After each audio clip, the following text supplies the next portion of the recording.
It was one of those mornings that started like any other.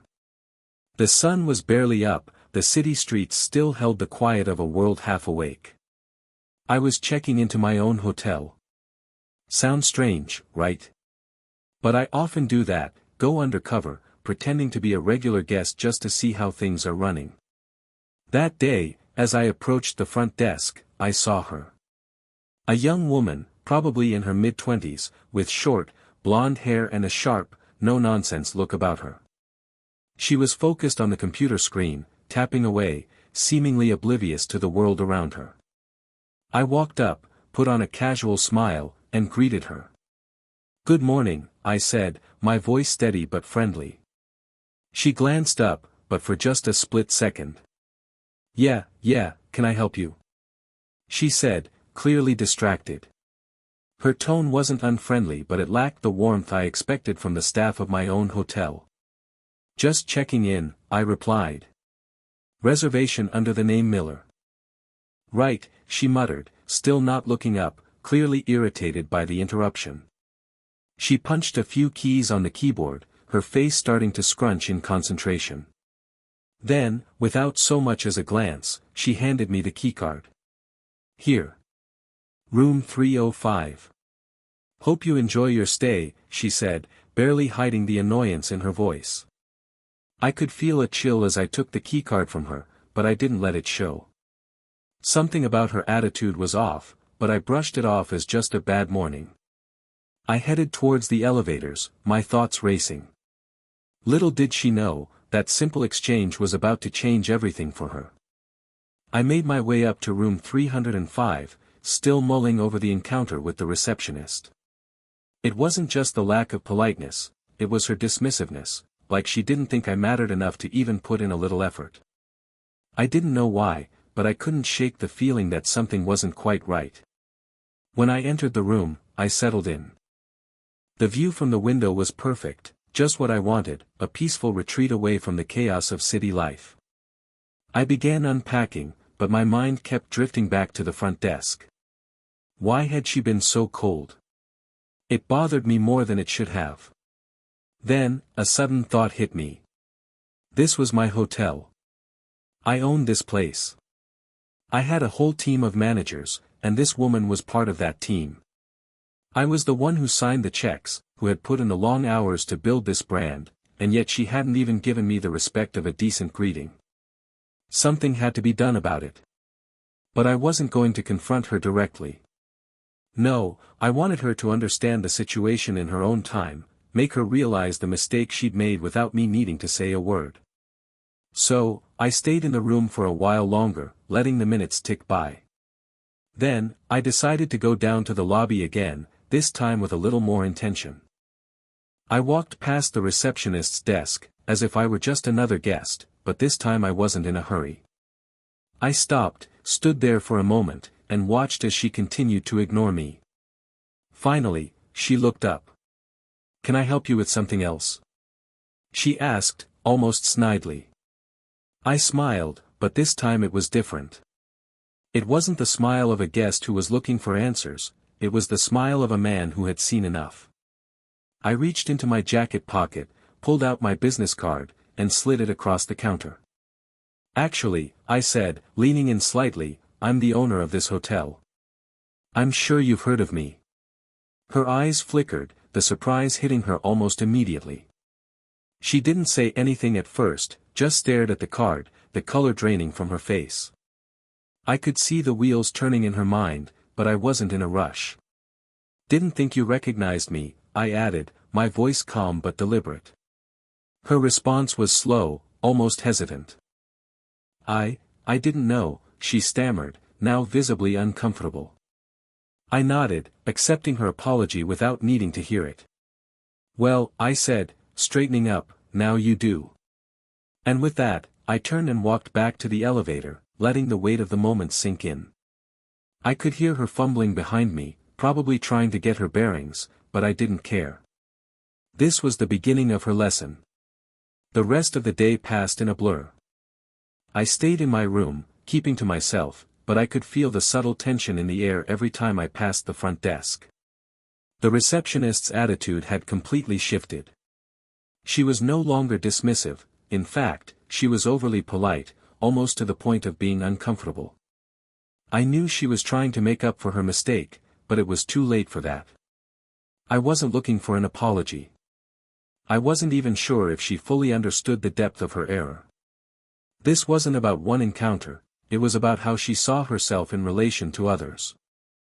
The way she treated me, and no doubt countless other guests, spoke volumes.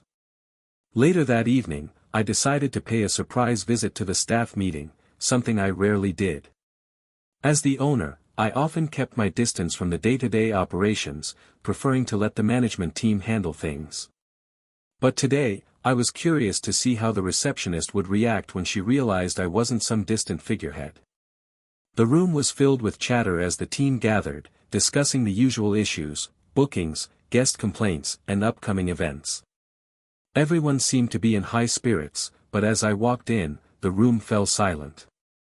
The receptionist, now standing near the front of the group, froze. Her face went pale as her eyes locked onto mine. For a moment, she looked like she was going to faint. She had no idea how to handle this situation, she had no idea I'd be there. I didn't make a big deal out of it. I didn't storm in, didn't shout, didn't call her out in front of the team. Instead, I walked in calmly, took a seat at the back, and waited for them to finish their meeting. The awkwardness was palpable. I could feel the weight of everyone's attention on me, but I remained still. The receptionist glanced at me several times, but whenever our eyes met, she quickly looked away. Finally, when the meeting wrapped up, I stood up, and everyone else followed suit, eyes still on me. I took a step forward, smiled, and nodded politely to the team before speaking. "I just wanted to pop in and thank you all for the hard work," I said, keeping my tone casual but firm. "But I also want to remind you that every guest, every single one, deserves the same respect. No exceptions." The receptionist shifted uncomfortably, her face flushing as she realized I was referring to her. I saw her squirm in her seat, but I didn't give her a chance to respond. I didn't need to hear her excuses. "I'll leave you all to it," I finished, and with that, I turned and walked out of the room. The message had been delivered. There was no need to humiliate her further. I was sure she would reflect on this moment for a long time, realizing the true weight of her actions and understanding that respect wasn't something you earned through titles, it was something you gave freely to others. And now, the real work began. The following days passed in an almost eerie quiet. I kept to my routine of blending in as just another guest, but I could sense the changes. The receptionist was a completely different person. She greeted every guest with a smile, made sure to go the extra mile to offer assistance, and seemed genuinely polite. It was as if she had completely reset, as if she had undergone a transformation overnight. At first, I didn't know what to make of it. Was it genuine? Or was she just trying to cover her tracks, pretending like nothing had happened? I wasn't sure. But I knew one thing for certain, this wasn't the same woman I had met just days ago. I decided to test it. One afternoon, I walked past the front desk, taking note of how she interacted with the other guests. There was an elderly couple checking in, and she was absolutely courteous with them. Offering help with their bags, making light conversation, and making sure they felt comfortable. A stark contrast to the aloof attitude she had shown me on the first day. Then, I decided to strike up a conversation with her, just a casual chat, no different than what I would do with any other staff member. "How's your day going?" I asked, leaning against the counter. She looked up, a bit startled, but quickly recovered. "Oh, it's going well, thank you for asking." I could tell she was still a bit guarded, still unsure whether she should relax around me or not. After all, she had no idea what my intentions were. But I kept the conversation light, not probing too much, just wanting to gauge whether the change was truly authentic. "So, how long have you been working here?" I continued, keeping the tone friendly. "About 6 months," she replied, her posture loosening just a little. "I really like it here, actually. It's a nice atmosphere." I nodded. "Good to hear. It's always nice when people enjoy what they do. There was a slight pause, and then she added, almost hesitantly, just want to say I'm sorry if I came off wrong the other day. I didn't mean to, upset you. I watched her for a moment, then smiled gently. It's fine. I think you've learned the lesson. Her eyes widened slightly, clearly startled by the understanding in my voice. Yeah, I guess I have, she muttered under her breath. I could see the sincerity in her face, the recognition that she had been given a second chance. It wasn't about apologizing for her actions anymore, it was about understanding that her behavior had consequences, even when those consequences weren't immediately visible. As I left the lobby, I felt a strange sense of calm. The storm had passed, and I realized that the receptionist had done more than just apologize. She had learned. And in the end, that was what mattered most. The hotel was a better place for it, and so was she. A few weeks went by, and life at the hotel returned to its usual rhythm. The receptionist, whose name, I had learned, was Emma, seemed to settle into her new role with a renewed sense of professionalism. I noticed the change not just in her behavior, but in how she interacted with the rest of the team. She was more attentive, more thoughtful, and, most importantly, she carried herself with a quiet confidence that hadn't been there before. One morning, as I passed by the lobby, I overheard a conversation between Emma and one of the bellhops. I couldn't help but listen in as they spoke about a recent guest complaint. I just don't understand how some people think they can treat others like that, Emma was saying, her tone surprisingly firm.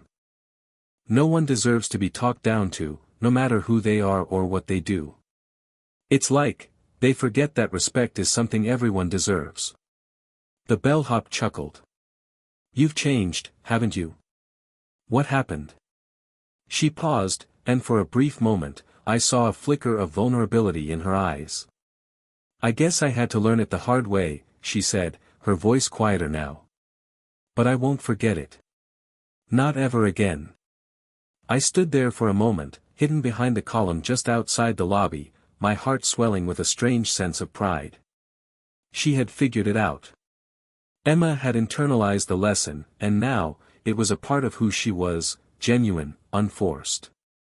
Her transformation wasn't just about putting on a mask to please me. It was a shift in how she saw the world, and more importantly, how she saw herself. Later that afternoon, as I made my way to the back office, I was greeted by the hotel manager, who was waiting for me outside his office. Mr. Miller, he started, his face serious, there's something I need to speak to you about. I raised an eyebrow. What's the matter? It's Emma, he said, lowering his voice slightly. I've been keeping an eye on her lately, and I've got to say, I'm impressed. She's really stepped up her game. She's handling guest relations better than I've seen in a long time. We've had fewer complaints, and the team has been more cohesive since she started taking initiative. I nodded, feeling a sense of satisfaction wash over me. Good.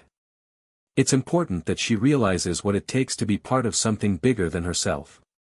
Exactly, the manager agreed. And I was thinking of promoting her to a supervisory role. She's earned it. My thoughts raced for a moment. A promotion for Emma? It felt like the natural next step.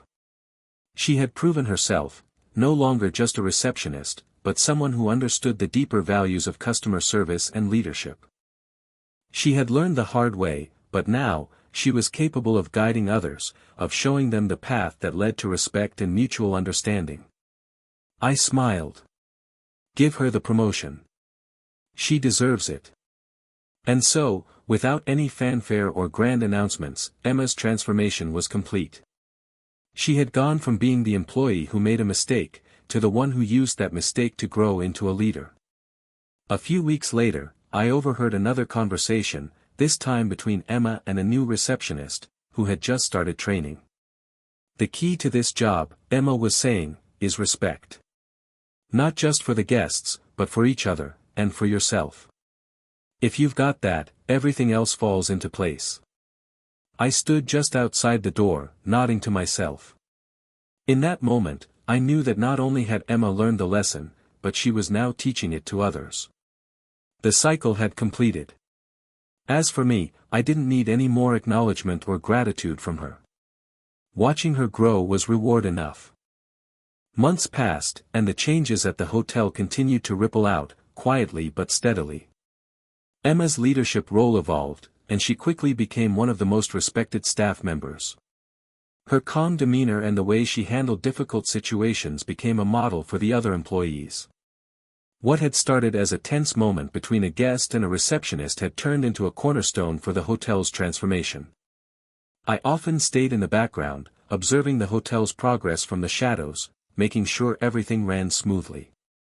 There were no more outbursts, no more tense situations where guests felt disrespected or overlooked. The employees had learned from Emma's example, and the hotel had become a more welcoming and professional place because of it. But one afternoon, I received a call from the hotel manager that took me by surprise. He asked if I could meet him in person, urgently. I agreed, feeling a sense of unease that I couldn't quite shake. When I arrived, the manager was waiting for me in his office, his brow furrowed with concern. He gestured for me to sit. "Mr. Miller," he began, his voice serious, "I think you need to know something. It's about Emma." I sat back in my chair, instantly alert.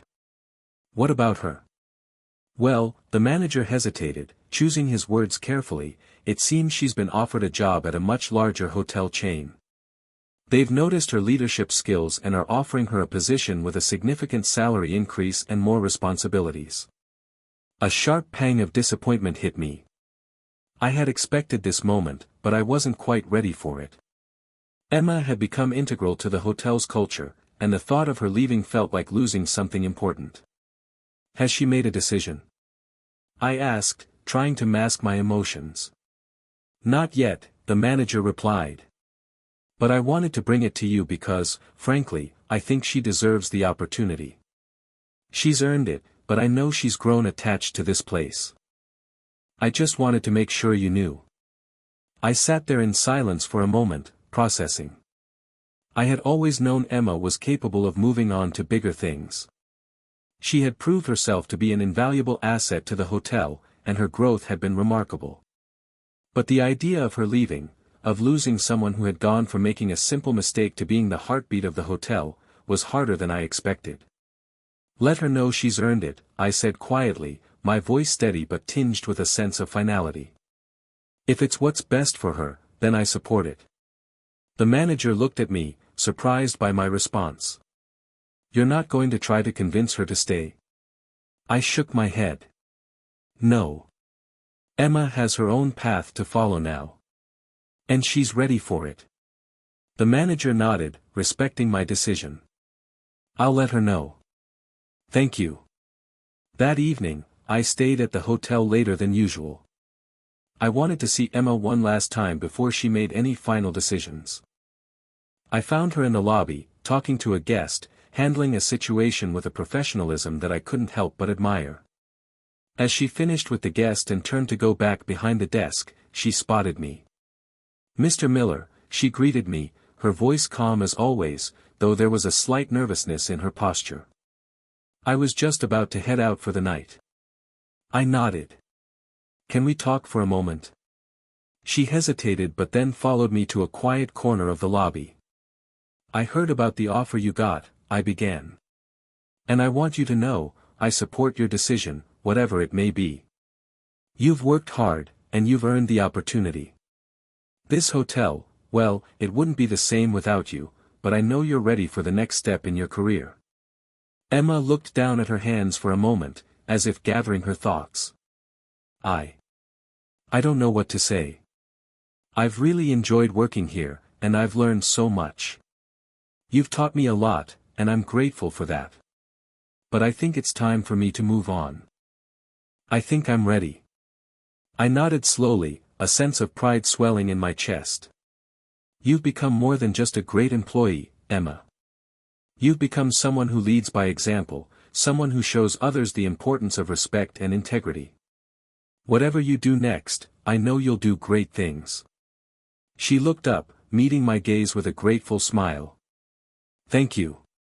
That means a lot to me. With a final nod, I turned and walked toward the door, my heart heavy but at peace. I knew that I had played a small role in her journey, and in the end, that was enough. Emma's departure wasn't a loss, it was a reminder that growth, in all its forms, was a victory. For both of us. The next few weeks felt different around the hotel. There was an undeniable shift in the atmosphere.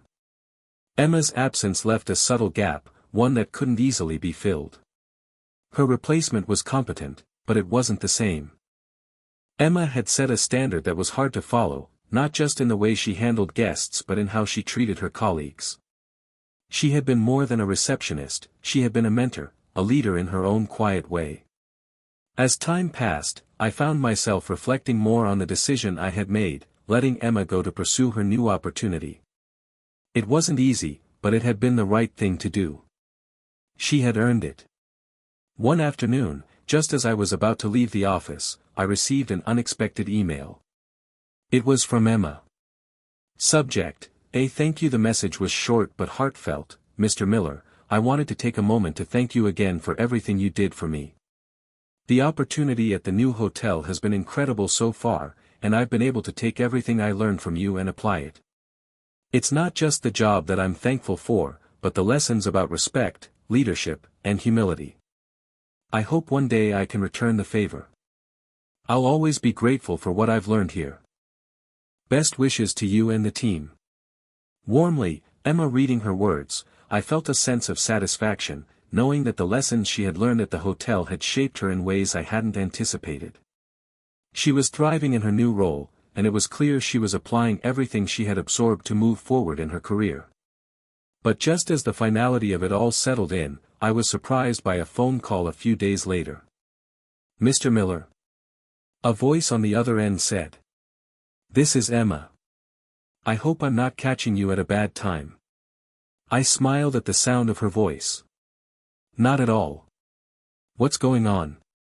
Well, I just wanted to check in, make sure everything's going well at the hotel, she said.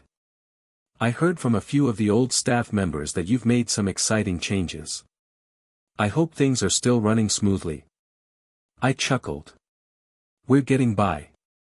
Things have been quieter around here without you, though. There was a brief pause on the line. I miss it, honestly. I miss being part of something that feels like family. I could hear the sincerity in her voice, and it struck me just how much she had come to care for the hotel and the people she had worked with. Despite the success she was having in her new role, there was something about that connection to the hotel that she still held dear. I'm proud of you, Emma. You've done incredible things, and you're going to keep doing them, I said, meaning every word. But don't forget that the hotel will always be here. You're part of its history now. She laughed softly. I don't think I could ever forget. Thank you again for everything. Truly. After we hung up, I sat back in my chair, reflecting on how far Emma had come. I had always believed in giving people the opportunity to grow, and in Emma's case, it had paid off in ways I hadn't imagined. I wasn't just the owner of a hotel anymore. I had become part of her journey, and she, part of mine. As the weeks continued, the hotel adapted to its new rhythm. Staff members grew into their roles, and new leaders began to emerge. The culture of respect and leadership that Emma had fostered stayed alive in the building. Her legacy was more than just her promotion, it was the way she had redefined what it meant to be part of something bigger than yourself. And in the quiet moments, when I walked through the halls of my hotel, I couldn't help but smile, knowing that the values I had instilled were still thriving, thanks to Emma, and to everyone who had followed her example. It wasn't just about running a hotel anymore. It was about creating an environment where people could thrive, learn, and lead. And in the end, that was the true success. A few months after Emma's departure, the hotel was running smoothly again, but there was an undeniable sense of something missing. Her absence wasn't just felt by me, but by the whole team. Emma had been the glue that held things together in many ways, and her leadership style, though quiet and understated, had been something special. Still, I knew it was time to move forward. The hotel was no longer just a place to stay, it had become a place where people grew, where lessons were learned, and where leadership wasn't just about titles, but actions. Then, one day, as I was sitting in my office going over the latest financials, I received a call from a number I didn't recognize. "Mr. Miller, this is Emma," the voice said on the other end. "I hope you're doing well." I sat up straight, surprised to hear from her again. "Emma. It's been a while. How's everything going?" There was a pause before she answered, and I could hear the uncertainty in her voice. I wanted to reach out and let you know something. I've been offered a much bigger role here, and while it's a fantastic opportunity, it's not what I thought it would be." I raised an eyebrow, intrigued. "What do you mean?" She sighed on the other end of the line. "The job is great, the money is great, but there's something missing.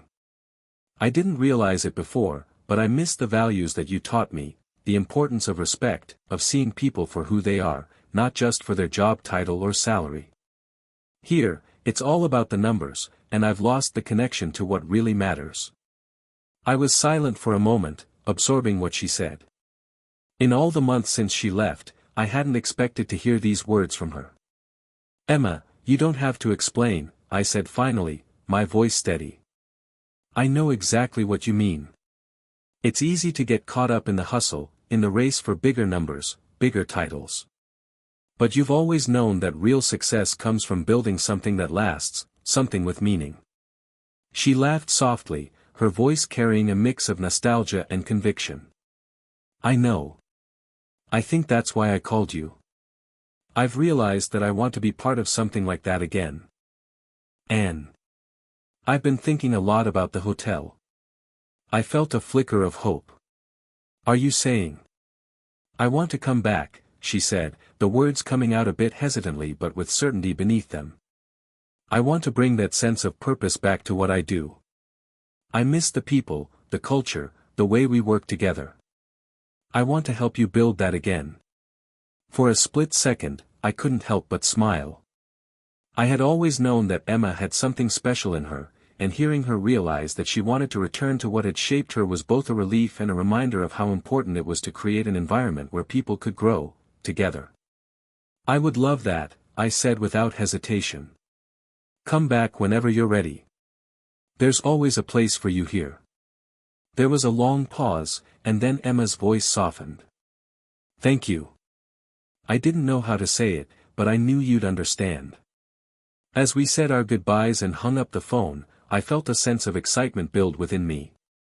The hotel had always been more than just a business, it was a place where people learned, where they transformed, and where leaders were born.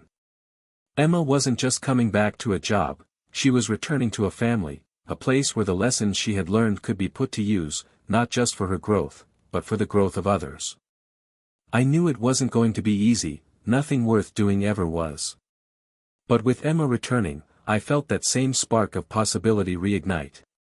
Together, we would continue to create something that wasn't just about profit or success, it would be about meaning, about creating an environment where people weren't just working for a paycheck, but working because they believed in something bigger than themselves. And I knew, with Emma back, we were on the right track. The future had never looked brighter. When Emma returned, it felt like the missing piece of the puzzle had finally been put back into place. There was something different about her this time, she had grown, matured, and now she carried a sense of purpose that wasn't just about the job but about making a meaningful impact. Her return was quiet at first, she eased back into her role, helping guide the new staff with the same calm, composed leadership she had shown before, but now with a deeper understanding of the bigger picture. I watched as she worked, how she interacted with the team, and how her presence seemed to elevate the entire atmosphere of the hotel. The other staff members respected her not because of her title, but because of what she had become, a leader who led by example. She was no longer just a receptionist or a supervisor, she was a mentor to everyone who worked there. As days passed, I started seeing the changes in the hotel. The atmosphere was warmer. There was a sense of unity that hadn't been there before.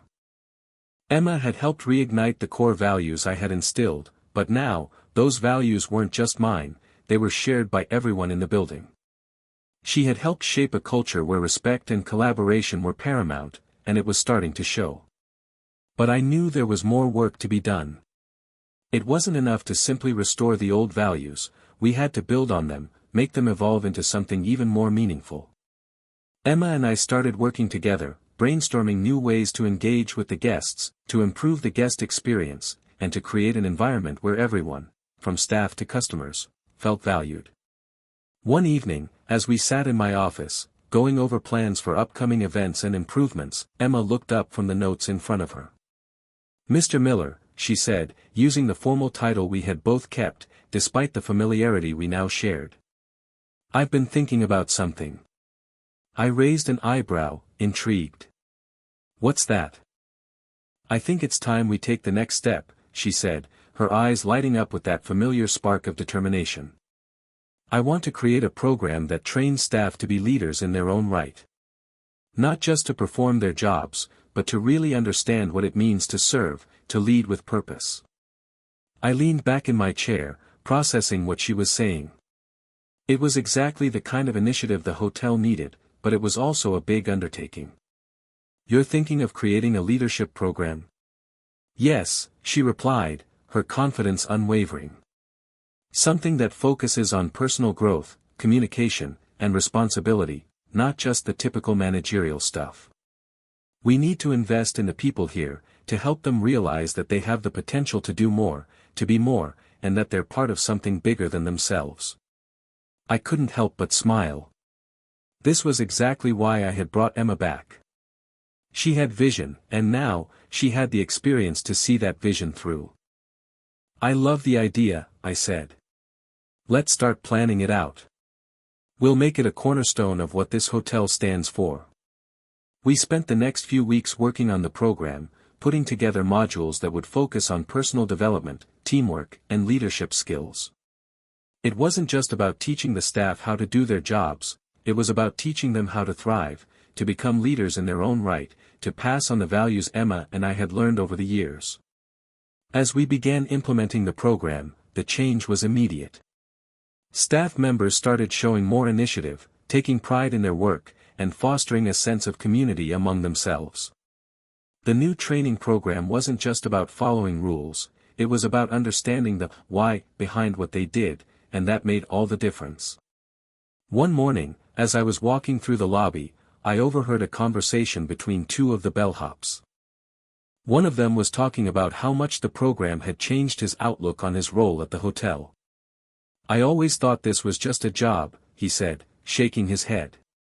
"But now, it feels like I'm part of something important. Like what I do matters." His colleague smiled and nodded. "Yeah, it's not just about checking in guests or carrying bags anymore. We're making an impact." I stood there for a moment, listening, before walking away. It wasn't just the hotel that had changed, it was the people who worked here. Emma and I had set something in motion, and it was far beyond what we had originally hoped for. The culture of respect and leadership was now woven into the very fabric of the hotel. The journey hadn't been easy, but it had been worth it. Together, Emma and I had created something lasting, a place where people could not only stay but grow, where every guest felt valued, and every staff member was given the opportunity to lead. And as I walked down the hallway, I realized that the hotel wasn't just a business anymore. It was a legacy. And I couldn't have been prouder of what we had built. As the months rolled by, the hotel continued to thrive, not just in business, but in spirit. Emma's leadership program had become a hallmark of the establishment, with staff members speaking highly of the change it had brought. The culture that Emma and I had worked so hard to cultivate was now deeply embedded in the hotel's ethos. Guests who came through the doors weren't just checking in, they were experiencing a sense of warmth, respect, and connection that set the hotel apart from others. One late afternoon, as the sun began to dip behind the skyline, I found myself standing in the lobby, watching as guests checked in, staff members chatted, and the usual bustle of the hotel continued. It had been years since I'd first opened the doors, and while the place had changed, it had remained grounded in the core principles I had started with: respect, trust, and opportunity. Emma walked up beside me, a cup of coffee in her hand, her face calm but radiating contentment. She had truly come into her own, more than just a colleague, she was a friend, a mentor, and a partner. Together, we had built something that was much bigger than a hotel. We had created a community. "Everything's running smoothly," she said, her voice reflecting a deep satisfaction. "This place is what we always imagined." I nodded, smiling. "It's exactly what I hoped for when I started. It's more than just about turning a profit or impressing guests, it's about making a difference. And we've done that." We stood there for a while, watching the quiet moments pass by. The lobby was calm, but there was a buzz of positive energy that permeated everything. The lessons we had taught the staff, about leadership, respect, and purpose, were still being passed on. The hotel wasn't just a business, it was a living, breathing entity that reflected everything we had worked for. "Do you ever miss it?" I asked Emma, breaking the silence. "The early days, when it was just us figuring things out." She smiled softly. "I think I missed the challenge of building it from the ground up. But honestly, seeing how far we've come, seeing how much everyone's grown, that's enough for me. I'm proud of what we've built here. And I think we've created something that will last long after we're gone." Her words resonated deeply. The hotel wasn't just about us anymore, it was about the people who had been part of it, the guests, and the team who had embraced the culture we had fostered. It was a place where growth, respect, and leadership would continue long into the future. "Well," I said, turning to face her with a grin, "I think it's safe to say we've left a lasting mark on this place." Emma looked at me, her eyes reflecting years of hard work, challenges, and triumphs. "We have. And I think we'll both be remembered for it." As we stood there, side by side, I realized that this was the end of one chapter but the beginning of another. The hotel would continue to grow, continue to evolve, and continue to touch the lives of everyone who walked through its doors. And Emma and I had played our part in shaping it. The legacy we had built together was more than just a hotel, it was a place where people had learned, grown, and led with purpose. And that, in the end, was what mattered most. The hotel was no longer just a place to stay. It was a place that inspired others to lead, to respect, and to be part of something bigger than themselves. And as the final light of the evening faded, I knew that the future was in good hands.